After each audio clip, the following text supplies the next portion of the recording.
What exactly is the problem with casual relationships, and how are you supposed to find the person you need to be with without having them? Well, I think, how about abortion? That's a problem. And so it's a minefield, obviously, any discussion of abortion. But one thing I can say about abortion that I think would generate no objection is you wouldn't give one to your sister for a present.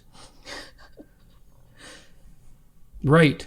So whatever it is, it's not desirable.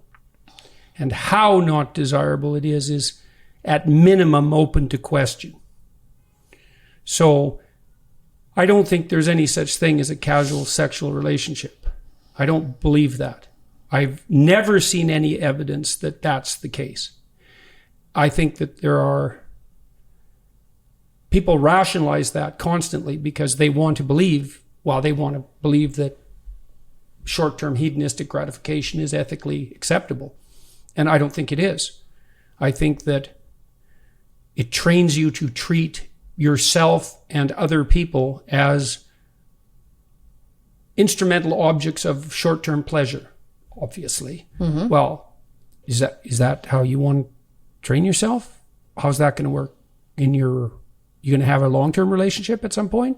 How are you going to train yourself for that? Okay, so having said that, and then, how carefully should we conduct ourselves in sexual matters? I would say, well, as carefully as you conduct yourself in any matter of importance. And that stretches all the way up to the top, whatever the top is. You're going to treat the other person as if they're a divine locus of consciousness or a disposable pornographic entity. Well, those are the borders. Okay, but then you say, well, you have to practice. And there's truth in that. And how do you practice? And the answer is, well, that's one of the central complications of life, right? To get the balance between individual action and the whole domain of sexuality and reproduction right is perhaps there's no more difficult question, especially once you've solved the question of, do you have enough to eat tomorrow? Mm-hmm. That would be the next one that pops up. Mm-hmm. But I don't think there is such a thing as casual sex. I think that's indistinguishable from masturbation, which I also don't regard as a particularly heroic act. And so, well, T-shirts, masturbation, right. Not a particularly heroic act. And I think people have that sense, and I don't think that that's culturally instantiated, because in some sense we've done everything we can to eradicate every last vestige of sexual shame, which I think in the final analysis is impossible, because there are all sorts of reasons for the persistence of sexual shame that have nothing to do with cultural context. And still, it's a furtive and underground activity. And the reason for that is because it's suboptimal for all sorts of reasons. Well, how much motivation does a young man need to overcome his fear of rejection and establish a relationship with a woman? And the answer to that is, we don't know, but sexual deprivation could easily be part of it. Because to do something difficult, you need a lot of motivation. You need frustration working for you. You need fear working for you. You need lust working for you. You need loneliness working for you. To bind a man and woman together, especially if they're going to produce children, this is a very, very difficult thing to do successfully. And so anything that interferes with that is to be viewed with extreme skepticism. And that's undoubtedly part of the reason that shame around hedonistic sexual activities remains a constant, despite our best attempts to eradicate it. I think I would also say, just from my experience growing up, especially in university, it's not like it's seen on the outside, having casual sexual relationships, as this fun thing. Mm-hmm.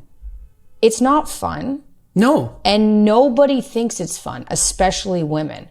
So if you're around other girls and they're like, oh yeah, I hooked up with this guy, none of you guys are actually enjoying that. Yeah. Right? And I think that's a lie that women tell each other. Why? I think because they think other people don't care. And because if you do it, it makes you feel bad enough that you're like, well, I don't want to look at that. Whatever's going on there, like maybe me feeling bad is not healthy. Right. Like I'm not, and it means there's something wrong with you. Yeah, or there's something wrong with you, right? And so it's like, and it's unpleasant enough that you're like, well, I'll just, keep going.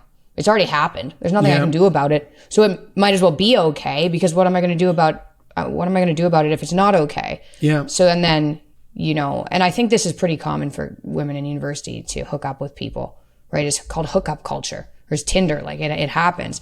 But I like for anybody out there who's thinking maybe I don't want to do that, it's not fun.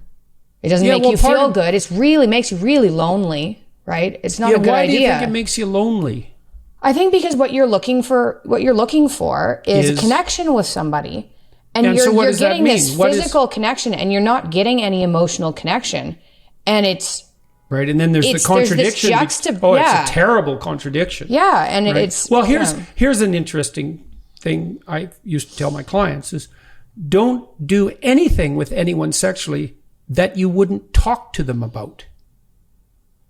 Seems like, well, I wouldn't talk to anybody about that. It's like, but you'll act it out, eh? Yeah. So that's worth thinking about. So you're not intimate enough with them to have a conscious discussion, but you're perfectly willing to blunder stupidly into it, and then risk the aftermath. A lot of that's fueled by alcohol too. Yeah, like a lot of it is fueled, like all of it. Yeah. You're not going to do that. If we ever sober. wanted to have a serious conversation about sexual impropriety on campuses, for example, the first thing we'd focus on is alcohol.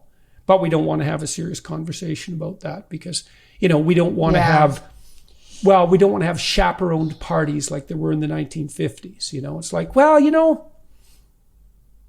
having some older people around to keep the drunken orgy under control actually turns out not to be such a bad idea. Especially people who are non-biased, right? Are unbiased. Who are just there saying, well, this doesn't look like it's going well. Maybe I'll help this person out. Yeah, well, instead of a group of friends, they're like, no, do it. Like, yeah, right. Well, which is exactly a bunch of doorknobs running into each other. Well, that's what you get with alcohol too. And alcohol is a drug that really radically decreases people's medium to long-term orientation, right? It really focuses you on the present, which makes it, if it's a good drug for you, it makes it unbelievably fun because it decreases anxiety and it increases likely opiate bonding and dopamine-mediated extroversion. And so, like, it's cocaine, heroin, and a benzodiazepine rolled into one. And so it makes you not care. And for pure hedonism, there's nothing better than not caring. Yeah. But alcohol is a catastrophe on many fronts because of that. And a huge proportion of violent crimes, exploitative crimes, rapes, a huge proportion of those are conducted between drunk people. And so, but I don't believe that there is moral casual sex, because I don't think sex is casual. I don't think anything about it is casual. I don't think, that's what I